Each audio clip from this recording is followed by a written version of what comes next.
Welcome to the Horror News Show on the Fear Network. I'm Jerry, and we got some breaking news coming out of the Sony PS5 reveal. The long-rumored Resident Evil 8 has been confirmed. There's a lot of juicy details to get to, so let's go. First and foremost, we got the title for Resident Evil 8. It's going to be titled Village Resident Evil. Then it does a sick crossfade to the number 8 to let us know what's going on. This is in fact in line with the other Resident Evils, and more importantly, it's a direct sequel to Resident Evil 7 Biohazard. The story from Resident Evil 8, or Village, takes place a few years after Biohazard and follows the character, Ethan again, through this journey.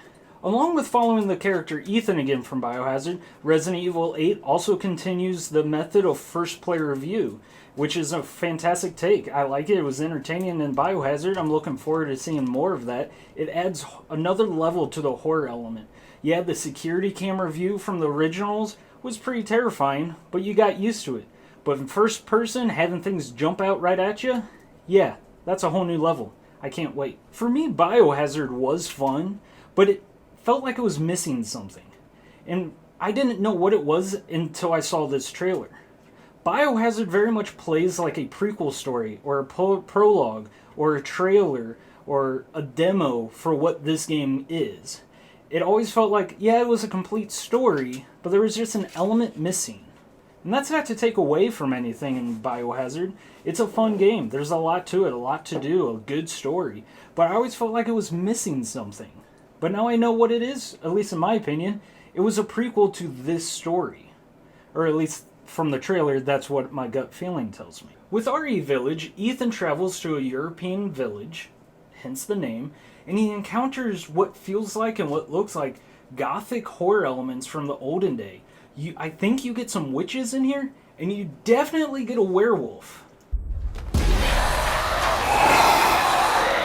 From the trailer, it looks like Village is more action-oriented than Biohazard was. And I think that's a good selling point. A lot of my friends who played Biohazard had an issue with the pacing of it. It took so long to get to the action, and once you got there, it's hiding around corners from, the family members. And that's a valid complaint. I myself, who loves Resident Evil, had to force myself through the game at a certain point where the story just lulls. Right away in this trailer, you get action sequences, you get cool scenes going on, and the new environment, not just stuck in one house, makes me feel like this game's going to perform a lot better.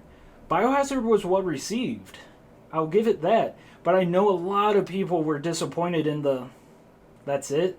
The only formal release date we have is that the game will be released in 2021, so next year, on the PS5, the Xbox Series X, and the PC. After watching the trailer for The Village a couple dozen times already, it feels like this is a spiritual successor to Resident Evil 4. I loved Resident Evil 4, so that excites me.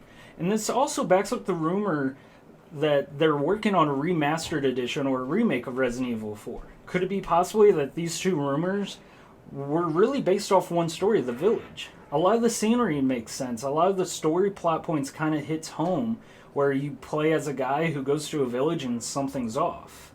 So hopefully we're still getting the remake of Resident Evil 4, because I've loved playing Resident Evil 2 and 3 again on this generation's console.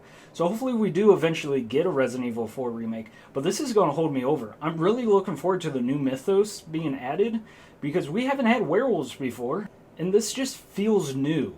And I like how Resident Evil has done that the last, two new games, minus the remakes.